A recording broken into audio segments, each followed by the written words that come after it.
जय हिंद। आज का आपका क्लास होने वाला है बीएससी कार्यालय परिचारिका, जिसके एग्जाम में आपका टोटल 100 क्वेश्चन पूछा जाता है, जिसमें से आपका मैथ का 30, जीके का 40 एवं हिंदी का 30 प्रश्न पूछा जाता है। टोटल मिलाकर आपका 100 क्वेश्चन का इसका एग्जाम होता है। और आज आपका प्रैक्टिस सेट 1 स्टार्ट होने वाला है। आज उनके लिए क्लास होने वाला है जो तैयारी अभी तक नहीं किए हैं या तैयारी कर भी लिए हैं। तो आज आपका शुरुआत से तैयारी हो रहा है साथियों, तो इस वीडियो को आप लोग पूरा कवर कीजिएगा। उससे पहले आपको सिलेबस बता दें कि कहां कहां से प्रश्न आपके एग्जाम में पूछा जाता है। अगर आप इतना कवर कर लेते हो तो यकीनन मानो कि आपका सिलेक्शन पक्का है साथियों। अगर मैथ की बात करेंगे तो मैथ में आपका प्रतिशत हो गया, औसत हो गया, अनुपात एवं समानुपात हो गया, समय एवं काज हो गया, एवं सरलीकरण यानी सिंप्लीफाई, जैसे में प्लस माइनस साथ में दिया रहता वैसा प्रश्न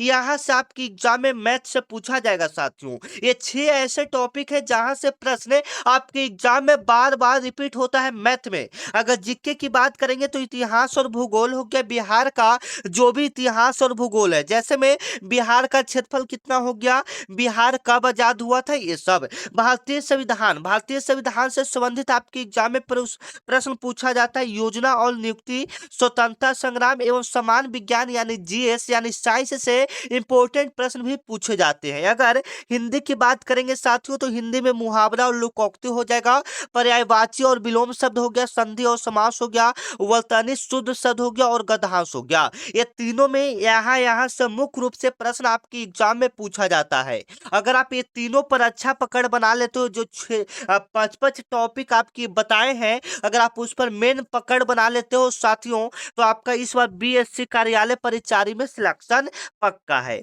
तो आज का आपका पहला प्रश्न है साथियों, जो कि सीधे आपके बीएससी कार्यालय परिचारी के एग्जाम में आने वाला प्रश्न है। हमने टॉपिक बताया था कि बिहार से भी संबंधित आपके एग्जाम में प्रश्न पूछा जाएगा।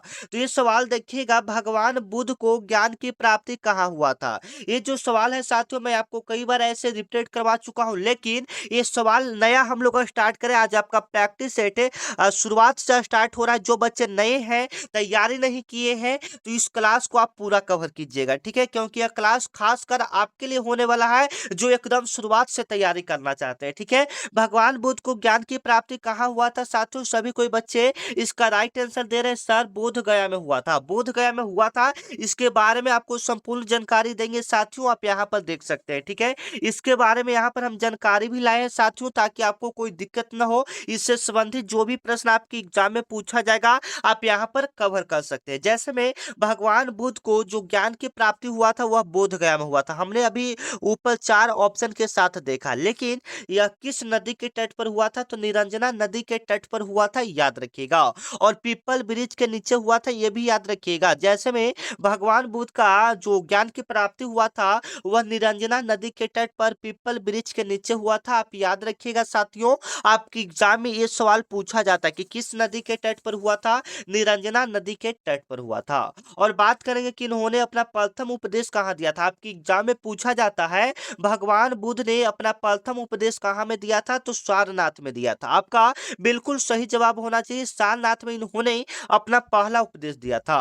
अगर इनका जन्म की बात करेंगे साथियों तो जन्म लुम्बिनी में हुआ था। लुम्बिनी आखिर कहाँ में है साथियों, नेपाल में है। इनका जन्म लुम्बिनी के नेपाल के लुम्बिनी में हुआ था, एवं इनका मृत्यु कुशीनगर उत्तर प्रदेश में हुआ था। ये दोनों जन्म मृत्यु ज्यादातर चांस रहता है आपके एग्जाम में पूछा जाने का। इनका जन्म लुम्बिनी नेपाल के लुम्बिनी में एवं मृत्यु उत्तर प्रदेश के कुशीनगर में हुआ था। इनके बचपन का जो नाम था साथियों सिद्धार्थ था। इनके बचपन का जो नाम था से क्या था, सिद्धार्थ था। एवं इनके पिता का नाम शुतुरोधन था, आप याद रखिएगा। आपके एग्जाम में पूछा जाने वाला सवाल है कि भगवान बुद्ध के पिता का नाम क्या था साथियों, शुतुरोधन था, ठीक है।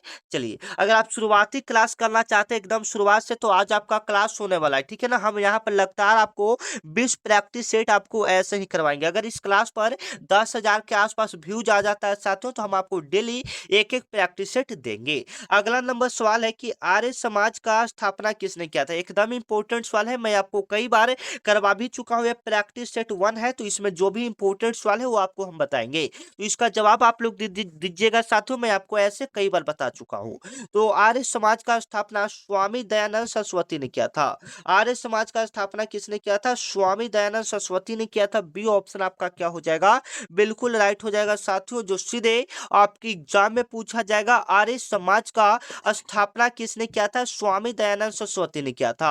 अब इससे इंपॉर्टेंट प्रश्न यहाँ पर देख लेते हैं साथियों, जो आपकी एग्जाम में पूछा जा सकता है। ठीक है, सबसे पहले तो आर्य समाज का स्थापना जो हुआ था वह 1875 ईस्वी में हुआ था। आर्य समाज का स्थापना 1875 ईस्वी में मुंबई में हुआ था। ठीक है साथियों, आर्य समाज का स्थापना कहाँ में हुआ था? 1875 और मुंबई में हुआ था। याद रखिएगा, ये आपकी एग्जाम में आने वाला सवाल है। और इन्होंने नारा दिया था, इनका प्रसिद्ध नारा था, स्वामी दयानंद सरस्वती का प्रसिद्ध नारा था, वेदों की ओर लौटो। जैसे में आपकी एग्जाम में पूछा भी जा सकता है कि वेदों की ओर लौटो का नारा किसने दिया था? तो स्वामी दयानंद सरस्वती ने दिया था। वेदों की ओर लौटो का नारा किसने दिया था? स्वामी दयानंद सरस्वती ने दिया था।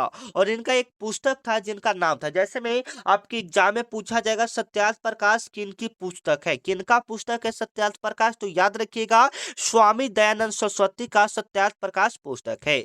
अगला नंबर सवाल है साथियों, ब्रह्मा समाज का स्थापना। और यहाँ पर यह भी पूछा जाता है, ब्रह्मा समाज से भी इंपोर्टेंट आपकी एग्जाम में सवाल पूछे जाते हैं। ब्रह्मा समाज का स्थापना किसने किया था? राजा राम मोहन राय ने किया था। बिल्कुल आप लोग का सही जवाब आ रहा है साथियों। ऐसे ही अगर आप मेहनत करते हो तो इस बार सिलेक्शन पक्का है। मैं तो कहूंगा साथियों, अगर आप बीएससी कार्यालय परिचारी में एक सीट पक्की करना चाहते हो, सिलेक्शन लेना चाहते हो, तो आज का यह क्लास वास्तव में आपके लिए वरदान साबित होगा। ठीक है, अगला नंबर सवाल है, रामकृष्ण मिशन का स्थापना किसके द्वारा किया गया था? तो स्वामी विवेकानंद के द्वारा किया गया था। यहाँ पर कुछ इंपोर्टेंट सवाल आपको कवर करवाए हैं जो सीधे आपकी एग्जाम में पूछा जाएगा। जैसे ब्रह्मा समाज का स्थापना राजा राम मोहन राय ने किया था, आर्य समाज का स्थापना स्वामी दयानंद सरस्वती ने किया था, रामकृष्ण मिशन का स्थापना स्वामी विवेकानंद ने किया था। आशा करते हैं ये प्रश्न आपको याद हुआ होगा साथियों। ये सीधे आपकी एग्जाम में पूछा जाने वाला सवाल है। और अभी तक आप लोग चैनल को सब्सक्राइब नहीं किए हो तो चैनल को सब्सक्राइब कर लीजिएगा साथियों, क्योंकि ये सीधे आपकी एग्जाम में पूछा जाने वाला सवाल है। अगर आप डेली ऐसा ही क्लास करना चाहते हैं तो चैनल को आप लोग सब्सक्राइब कर लीजिएगा, क्योंकि यह प्रैक्टिस सेट 1 होने वाला है। डेली आपको हम ऐसा प्रैक्टिस सेट देंगे साथियों, तो चैनल को आप लोग सब्सक्राइब करके रखिएगा। ठीक है, 3 नंबर आपका सवाल है साथियों कि भारत की मुख्य भूमि का दक्षिणतम किनारा कौन सा है? ठीक है, एकदम इंपॉर्टेंट सवाल है। बताइएगा कि जो भारत का मुख्य भूमि है उसका सबसे दक्षिणतम किनारा क्या है साथियों? तो सबसे दक्षिणतम किनारा आपका कन्याकुमारी हो जाएगा। सबसे दक्षिणतम किनारा आपका क्या हो जाएगा? कन्याकुमारी हो जाएगा। अगर भारत का दक्षिणतम बिंदु पूछा जाए, ये किनारा पूछ रहा है, किनारा पूछ रहा है तो कन्याकुमारी। अगर दक्षिणतम बिंदु पूछा जाए साथियों तो इंदिरा पॉइंट होता है। इंदिरा पॉइंट दक्षिणतम बिंदु है, याद रखिएगा। इंदिरा पॉइंट क्या है साथियों? दक्षिणतम बिंदु है, याद रखिएगा, जो कि सीधे आपके बीएससी कार्यालय परिचारी में पूछा जाने वाला सवाल है साथियों। ठीक है ना। और जो इंदिरा पॉइंट है, जो भारत के सबसे दक्षिणी बिंदु है, यह अंडमान निकोबार द्वीप समूह में स्थित है। ठीक है, तो चलिए 3 नंबर आपका सवाल है साथियों, जो कि वास्तव में आपकी एग्जाम में पूछा जाने वाला सवाल है, बिहू किस राज्य का प्रसिद्ध त्योहार है? बिहू किस राज्य का प्रसिद्ध त्योहार है? तो याद रखिएगा, बिहू आपका असम का हो जाएगा सर। बिहू कहाँ का हो जाएगा? असम का हो जाएगा। और बिहू जो है यह साल में 3 बार मनाया जाता है। यह साल में, जैसे में आपकी एग्जाम में पूछा जाएगा, बिहू जो प्रसिद्ध त्योहार है वह साल में कितना बार मनाया जाता है? 3 बार मनाया जाता है। ये आपकी एग्जाम में ज्यादातर चांस है कि ये सवाल आपकी एग्जाम में पूछा जाएगा साथियों। ठीक है, और अभी तक आप मेरे व्हाट्सएप ग्रुप को ज्वाइन नहीं किए साथियों, स्क्रीन पर एक नंबर आपको दिख रहा है। ठीक है, अगर आप इस पर बीएससी लिखकर मैसेज करते हैं, अगर आप इस पर बीएससी लिखकर मैसेज करते हैं तो मेरे तरफ से एक व्हाट्सएप ग्रुप का लिंक जाएगा साथियों, उस पर आप मैसेज करेंगे तो आपके पास लिंक चला जाएगा। ठीक है, जुड़ने से फायदा क्या होगा साथियों? जो भी क्लास होगा सबसे पहले आपको पता चलेगा, जो भी इंपॉर्टेंट जो क्वेश्चन है सब रहता है आपको पहले पता चलेगा, जो भी वैकेंसी आएगी साथियों वो पहले पता चलेगा, जो भी क्लास का पीडीएफ रहेगा साथियों वो आपका ग्रुप में ही डाला जाएगा। अगला नंबर सवाल है, जालियांवाला बाग हत्याकांड कब और कहाँ हुआ था? आपको पता होना चाहिए साथियों, इसका जवाब आना चाहिए। और इसका टारगेट लेकर चलेंगे 40 में से 30 प्लस प्रश्नों को सही करने का। ठीक है, इसमें जीके के पहले 40 प्रश्नों को कवर करेंगे, उसके बाद देखेंगे कि 40 में आप कितना प्रश्न सही कर पाते हैं। तो आपको पता होना चाहिए साथियों, जालियांवाला बाग जो हत्याकांड है वह अमृतसर में हुआ था। अमृतसर कहाँ में हुआ था? पंजाब में 1919 ईस्वी में हुआ था। जालियांवाला बाग हत्याकांड कब हुआ था? 1919 ईस्वी में 13 अप्रैल 1919 ईस्वी को अमृतसर के पंजाब में हुआ था। पंजाब के अमृतसर में हुआ था, याद रखिएगा साथियों। ठीक है, चलिए अगला नंबर सवाल है साथियों, आप देख सकते हैं एकदम इंपॉर्टेंट सवाल है साथियों, जो कि सीधे आपकी एग्जाम में पूछा जा सकता है कि लौह पुरुष किस महापुरुष को कहा जाता है। एकदम इंपॉर्टेंट सवाल है कि लौह पुरुष किस महापुरुष को कहा जाता है। तो सरदार वल्लभ भाई पटेल को लौह पुरुष के नाम से जाना जाता है। इन्हें भारत का बिस्मार्क भी कहा जाता है। इन्हें भारत का क्या कहा जाता है साथियों? बिस्मार्क कहा जाता है। भारत का बिस्मार्क किन्हें कहा जाता है? भारत का बिस्मार्क किन्हें कहा जाता है साथियों? तो आपका जवाब आना चाहिए, सरदार वल्लभ भाई पटेल को भारत का बिस्मार्क कहा जाता है। और दुनिया की जो सबसे ऊंची मूर्ति है साथियों, इनका ही है, सरदार वल्लभ भाई पटेल का ही दुनिया की सबसे ऊंची मूर्ति है, जिसका नाम दिया गया है स्टैचू ऑफ यूनिटी। जिनका नाम क्या दिया गया है? स्टैचू ऑफ यूनिटी दिया गया है, याद रखिएगा। आपके बीएससी कार्यालय परिचारी में पूछा जाने वाला सवाल है।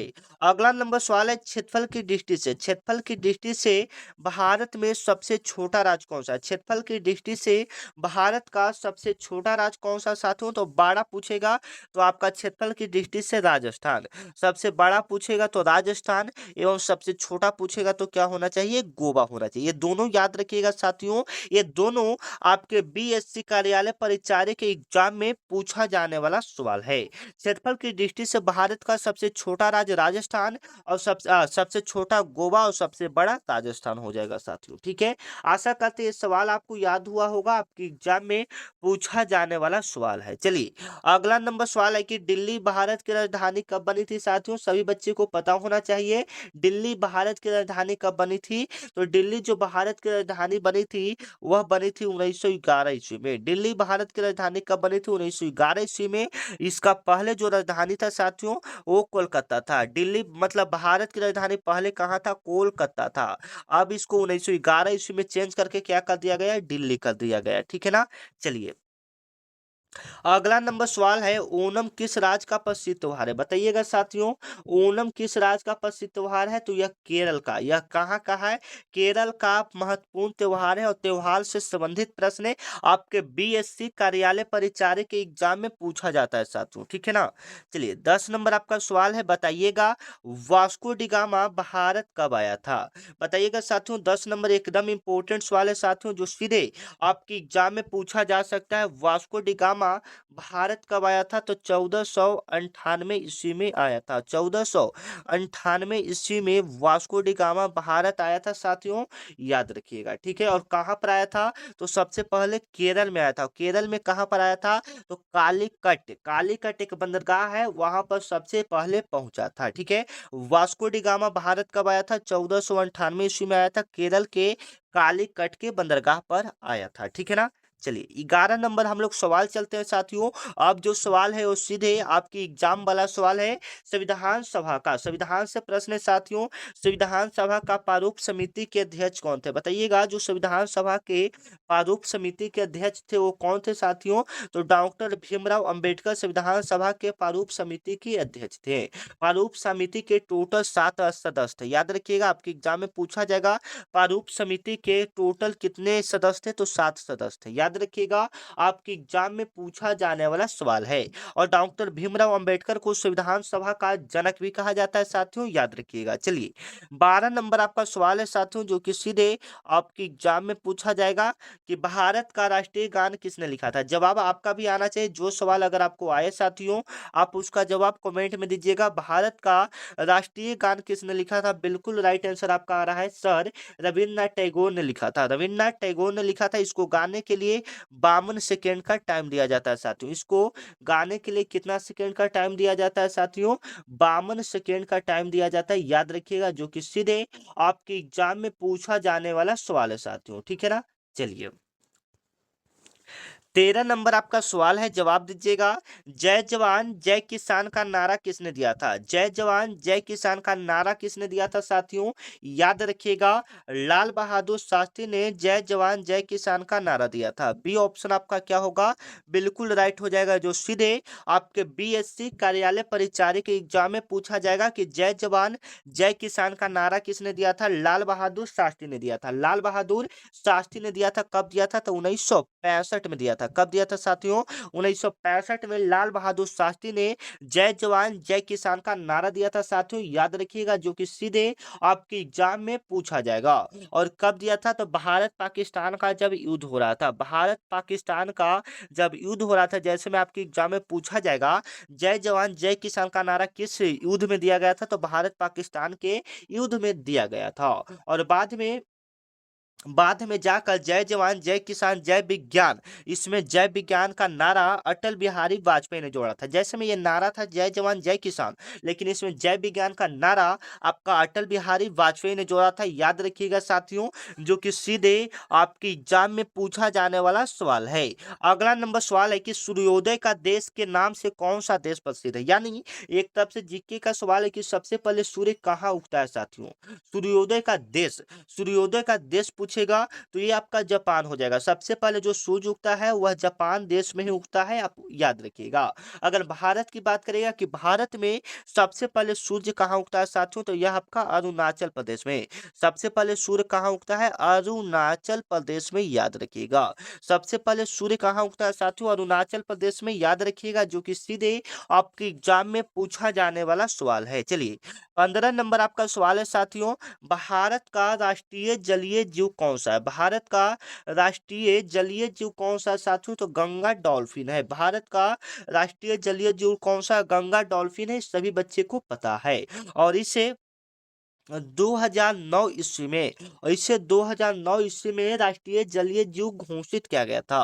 और आप लोग से एक बात कमेंट में पूछना है कि हम अभी बिहार पुलिस का क्लास स्टार्ट करना चाहते हैं, तो आप लोग सपोर्ट करेंगे? बिहार पुलिस का क्लास स्टार्ट कर रहे हैं, ठीक है।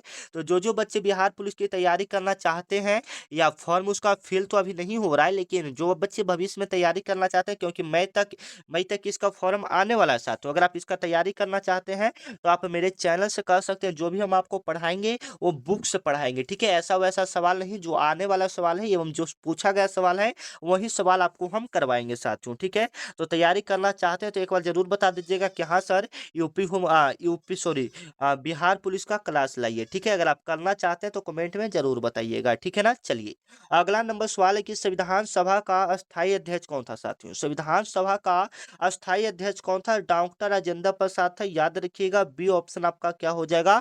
बिल्कुल राइट हो जाएगा साथियों, जो सीधे आपके एग्जाम में पूछा जाएगा। संविधान सभा के दो अध्यक्ष हैं, एक पहले तो आपका अस्थायी अध्यक्ष हो गया और एक आपका अस्थायी अध्यक्ष हो गया। तो अस्थायी अध्यक्ष की बात करेंगे तो डॉक्टर सच्चिदानंद सिन्हा अस्थायी अध्यक्ष हो जाएंगे, ठीक है ना। चलिए अगला नंबर सवाल है साथियों, भारत का राष्ट्रीय खेल कौन सा है? भारत का आपका राष्ट्रीय खेल कौन सा है साथियों, बताइएगा, जो कि सीधे आपके एग्जाम में पूछा जाने वाला सवाल है साथियों, ठीक है ना। तो फटाफट बताइएगा, क्योंकि ये इजी लेवल का सवाल है एवं मेजर ध्यानचंद्र को मेजर ध्यानचंद्र को हॉकी का जादूगर भी कहा जाता है, ठीक है। सारे याद रखिएगा, आपके एग्जाम में पूछा जाने वाला सवाल है। संसद के दो सत्रों के बीच की अधिकतम अवधि कितनी हो सकती है? मतलब संसद के दो सत्र के बीच की अधिकतम अवधि कितना हो सकता है? तो 6 महीने हो सकता है। बी ऑप्शन आपका क्या हो जाएगा साथियों? बिल्कुल राइट हो जाएगा, जो आपको याद रखना है, जो कि सीधे आपके एग्जाम में पूछा जाएगा, ठीक है ना। चलिए अगला नंबर सवाल है साथियों, 19 नंबर आपका सवाल है, राज्यसभा के सदस्यों का कार्यकाल कितना होता है? ये कई बार आपको हम बता चुके हैं, तो आपका जवाब कमेंट में आना चाहिए। राज्यसभा के जो सदस्य का कार्यकाल है वह 6 वर्षों का होता है साथियों। और अभी तक आप लोग चैनल को सब्सक्राइब नहीं किए हैं, चैनल को सब्सक्राइब कर लीजिएगा अपना बड़ा भैया मानकर, क्योंकि यहाँ पर डेली आपका बीएससी कार्यालय परिचारी का क्लास होता है साथियों। अगर आप डेली क्लास करना चाहते हैं तो चैनल को एक बार जरूर सब्सक्राइब कर लीजिएगा, ठीक है। तो राज्यसभा के सदस्यों का जो कार्यकाल होता है साथियों वह 6 वर्षों का होता है, ठीक है ना। 6 वर्षों का होता है। और जो लोकसभा का सदस्य रहता है, जैसे मुखिया ये सब का, तो उसका 5 वर्षों का कार्यकाल रहता है, ठीक है। अगला नंबर सवाल बताइएगा, स्वराज मेरा जन्मसिद्ध अधिकार है ऐसा किसने कहा था या इसका नारा किसने दिया था? स्वराज मेरा जन्मसिद्ध अधिकार है। ये नारा किसने दिया था? तो लोकमान तिलक ने दिया था। किसने दिया था? लोकमान तिलक ने दिया था। बी ऑप्शन आपका क्या होगा साथियों? बिल्कुल राइट हो जाएगा। स्वराज मेरा जन्मसिद्ध अधिकार है, यह नारा किसने दिया था? लोकमान तिलक। यानी कहने का मतलब क्या है? बाल गंगाधर तिलक। उनको लोकमान के भी नाम से जाना जाता है। जैसे में आपकी एग्जाम में कभी कभी पूछा जाता है कि लोकमान किसका उपनाम है, तो बाल गंगाधर तिलक का है। ठीक है ना, याद रखिएगा। बाल गंगाधर तिलक ने दो पत्रिका का संपादन किया था। एक केसरी पत्रिका, जैसे आपकी एग्जाम में पूछा जाएगा केसरी पत्रिका का संपादन किसने किया था? बाल गंगाधर तिलक ने किया था। अब इसके बाद हम लोग साइंस के प्रश्न को करते हैं साथियों, जो सीधे आपके एग्जाम में आ सकता है। घेंघा रोग किसकी कमी से होता है? बच्चे बताइएगा, घेंघा रोग किसकी कमी से होता है? आयोडीन की कमी से होता है। बिल्कुल राइट आंसर आ रहा है। बी ऑप्शन आपका क्या हो जाएगा साथियों? बिल्कुल राइट हो जाएगा, जो कि सीधे आपके एग्जाम में पूछा जाएगा। घेंघा रोग किसकी कमी से होता है? आयोडीन की कमी से होता है। आयोडीन की कमी से क्या होता है? आपका थायराइड जो ग्रंथि है वो बढ़ जाता है, जिसके कारण आपका गला में सूजन आ जाता है। अगर आपके शरीर में आयोडीन की कमी है साथियों, तो आपके गला में क्या आने लगेगा? सूजन आने लगेगा। ठीक है, चलिए अगला नंबर सवाल है, बताइएगा कौन सी ग्रंथि इंसुलिन स्रावित करती है? काफी इंपॉर्टेंट सवाल है साथियों, बताइएगा ऐसा कौन सा ग्रंथि है जो इंसुलिन स्रावित करता है? तो वो अग्नाशय हो जाएगा। क्या हो जाएगा साथियों? अग्नाशय हो जाएगा, याद रखिएगा। इंसुलिन जो है रक्त में जो इंसुलिन है ये क्या करता है? तो ये खून में शुगर की मात्रा को नियंत्रित करता है। ठीक है ना, याद रखिएगा साथियों। आपके एग्जाम में पूछा जाने वाला सवाल है, डुरंड कप का संबंध किस खेल से? साथियों बताइएगा, डुरंड कप का संबंध किस खेल से? तो फुटबॉल से है। बी ऑप्शन आपका क्या हो जाएगा? बिल्कुल राइट हो जाएगा। डुरंड कप का संबंध किस खेल से है साथियों? फुटबॉल से। डुरंड कप का संबंध किस खेल से? फुटबॉल का है। यह भारत का और एशिया का सबसे पुराना अ, फुटबॉल टूर्नामेंट है। ठीक है ना, फुटबॉल टूर्नामेंट एशिया का सबसे पुराना है। ठीक है ना, चलिए याद रखिएगा। अगला नंबर सवाल है साथियों, बताइएगा जो कि सीधे आपकी एग्जाम में आने वाला सवाल है। ठीक है ना, हीमोग्लोबिन की कमी से होने वाला रोग कौन सा साथियों? हीमोग्लोबिन की कमी से होने वाला रोग कौन सा साथियों? एनीमिया है। बी ऑप्शन आपका क्या हो जाएगा? बिल्कुल राइट हो जाएगा, जो सीधे आपकी एग्जाम में पूछा जाएगा। हेमोग्लोबिन की कमी से कौन सा रोग होता है साथियों? तो हेमोग्लोबिन की कमी से एनीमिया नामक बीमारी होता है। ठीक है ना, चलिए अगला नंबर सवाल है, विटामिन सी का सबसे अच्छा स्रोत क्या है? आपका जवाब आना चाहिए। विटामिन सी का सबसे अच्छा स्रोत क्या है साथियों? आंवला है। विटामिन सी का सबसे अच्छा स्रोत क्या है? आंवला है, जो कि विटामिन सी मतलब प्रचुर मात्रा में इसमें पाया जाता है साथियों, और इसका रासायनिक नाम एस्कॉर्बिक एसिड होता है। ठीक है, चलिए और इस सारे सवाल मैं आपको कई बार करवा चुका हूँ, इसलिए आपका जवाब आना चाहिए। मानव शरीर की सबसे बड़ी ग्रंथि कौन सी है साथियों? मानव शरीर की सबसे बड़ी ग्रंथि कौन सा है? तो आपका जवाब आना चाहिए सर, फीमर होगा। क्या होगा? फीमर होगा। बी ऑप्शन आपका क्या होगा? बिल्कुल राइट हो जाएगा, जिसे जांग की हड्डी भी कहा जाता है। अगला नंबर सवाल है साथियों, वायुमंडल में ऑक्सीजन कितना प्रतिशत है? ऑक्सीजन की मात्रा कितना है साथियों? तो 21%। तो वायुमंडल में ऑक्सीजन की मात्रा कितना है? 21% है, याद रखिएगा। और वायुमंडल में जो नाइट्रोजन है वह 78% पाया जाता है, और ऑक्सीजन 21% पाया जाता है, और कार्बन डाइऑक्साइड 0.03% पाया जाता है साथियों, याद रखिएगा। ठीक है ना, चलिए हंसाने वाली गैस का रासायनिक नाम क्या होता है? जो हंसाने वाली गैस है उसका रासायनिक नाम क्या होता है साथियों? नाइट्रस ऑक्साइड होता है। क्या होता है? नाइट्रस ऑक्साइड होता है, जिसका सूत्र होता है N2O। जिसका सूत्र क्या होता है? N2O होता है, जिसे नाइट्रस ऑक्साइड के नाम से जाना जाता है साथियों। ठीक है ना, चलिए 39 नंबर आपका सवाल है साथियों, बताइएगा 39 नंबर आपका सवाल क्या कह रहा है, जो कि काफी इंपॉर्टेंट है। आपके एग्जाम में ये सवाल पूछा जा सकता है। धावन सोडा, धावन सोडा वॉशिंग सोडा का रासायनिक नाम क्या होता है? धोवन सोडा वॉशिंग सोडा का रासायनिक नाम क्या होता है साथियों? तो सोडियम कार्बोनेट होता है। सोडियम कार्बोनेट होता है, जिसका सूत्र की बात करेंगे तो Na2CO3 होता है। Na2CO3 होता है। ठीक है ना, और ये धोवन सोडा का है। और खाने वाला सोडा का रासायनिक नाम क्या होता है? सोडियम बाइकार्बोनेट होता है। खाने वाला सोडा का नाम क्या होता है? सोडियम बाइकार्बोनेट होता है, जिसका सूत्र NaHCO3 होता है। खाने वाला सोडा का रासायनिक नाम सोडियम बाइकार्बोनेट, जिसका सूत्र NaHCO3 होता है। चलिए अगला नंबर सवाल आप लोग को जवाब देना है। अंतरिक्ष यात्री को बाहरी आकाश कैसा दिखाई पड़ता है? बताना है साथियों।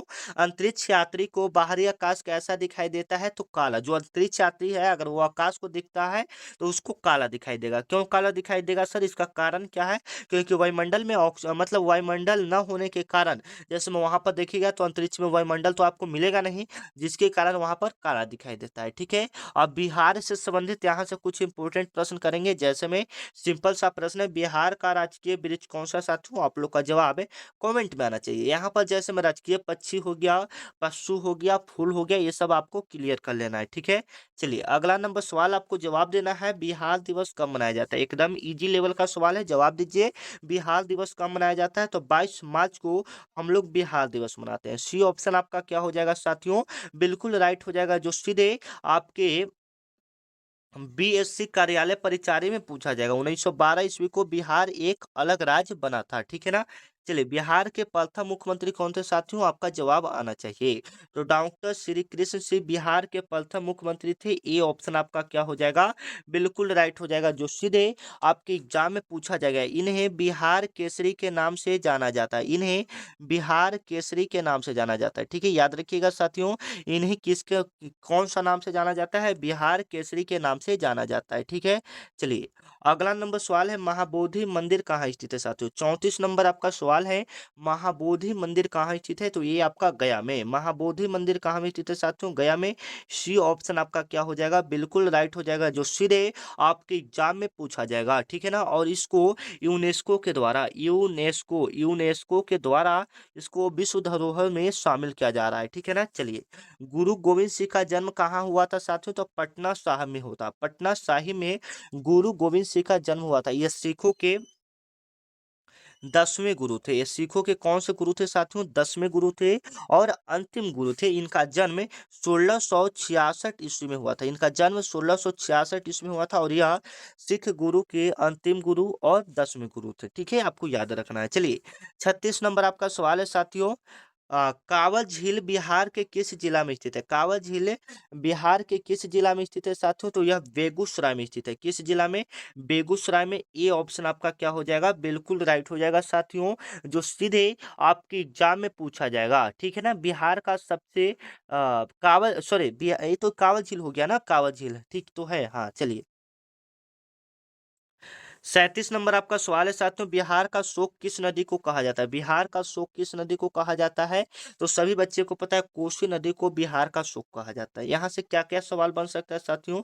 कोसी नदी का उद्गम स्थल गोसाई थान। कोसी नदी कहाँ से निकलता है? तो गोसाई थान से निकलता है। गोसाई थान से निकलता है। कोसी नदी कहाँ से निकलता है? गोसाई थान से निकलता है, याद रखिएगा। और यह नेपाल की नदी है। ठीक है। उसी प्रकार से दामोदर नदी को बंगाल का शोक कहा जाता है। किस नदी को बंगाल का शोक कहा जाता है? तो दामोदर नदी को बंगाल का शोक कहा जाता है। उसी प्रकार से आपके एग्जाम में पूछा जा सकता है, उड़ीसा का शोक किस नदी को कहा जाता है? तो उड़ीसा का शोक के महानदी को कहा जाता है। उड़ीसा का शोक किस नदी को कहा जाता है?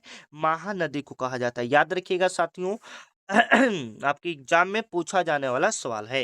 भारत में सबसे पहली रेल कहाँ से कहाँ तक चली थी साथियों? बताइएगा। भारत में सबसे पहले रेल कहाँ से कहाँ तक चला था? तब मुंबई से थाने के बीच में चला था। ए ऑप्शन आपका क्या हो जाएगा? बिल्कुल राइट हो जाएगा कि भारत में सबसे पहले रेल कहाँ से कहाँ तक चला था? मुंबई से थाने के बीच चला था। कब से कब तक चला था? 16 अप्रैल 1853। 16 अप्रैल 1853 में चला था। या लॉर्ड डलहौजी के समय में लगभग 34 किलोमीटर चलाया गया था। लॉर्ड डलहौजी के समय में 34 किलोमीटर चलाया गया था। याद रखिएगा, आपके एग्जाम में पूछा जाने वाला सवाल है। अंतर्राष्ट्रीय महिला दिवस कब मनाया जाता है? बताइएगा। एकदम इंपॉर्टेंट सवाल है साथियों, जो सीधे आपके एग्जाम में पूछा जाएगा। 8 मार्च को अंतर्राष्ट्रीय महिला दिवस मनाया जाता है। 8 मार्च को क्या मनाया जाता है साथियों? अंतर्राष्ट्रीय महिला दिवस मनाया जाता है, जो सीधे आपके एग्जाम में पूछा जा सकता है। ठीक है ना। चलिए रामचरितमानस किस भाषा के कवि हैं साथियों? बताइएगा। रामचरितमानस किस भाषा के कवि हैं? तो यह अवधी भाषा के कवि हैं। किस भाषा के कवि हैं साथियों? अवधी भाषा के कवि हैं। सी ऑप्शन आपका क्या हो जाएगा? बिल्कुल राइट हो जाएगा। और इसके रचयिता जो है साथियों, वह गोस्वामी तुलसीदास हैं। जैसे में रामचरितमानस के रचयिता कौन है? तुलसीदास है, याद रखिएगा। जबकि मूल इसका कुछ इम्पोर्टेंट है, जैसे में रामायण का हो जाएगा वाल्मीकि हो जाएगा, जो कि संस्कृत भाषा में लिखा गया था। ठीक है, तो हालांकि यहाँ पर हम आपका 40 क्वेश्चन तो कवर करवा दिए हैं साथियों। मिलते हैं नेक्स्ट वीडियो में, तब तक के लिए जय हिंद, जय भारत। तब तक के लिए आप लोग क्लास को पूरा करते रहिए। आपका सुबह भी क्लास होगा, ठीक है ना, शाम 7 बजे और सुबह भी 7 बजे। तो मिलते हैं नेक्स्ट वीडियो में, तब तक के लिए जय हिंद, जय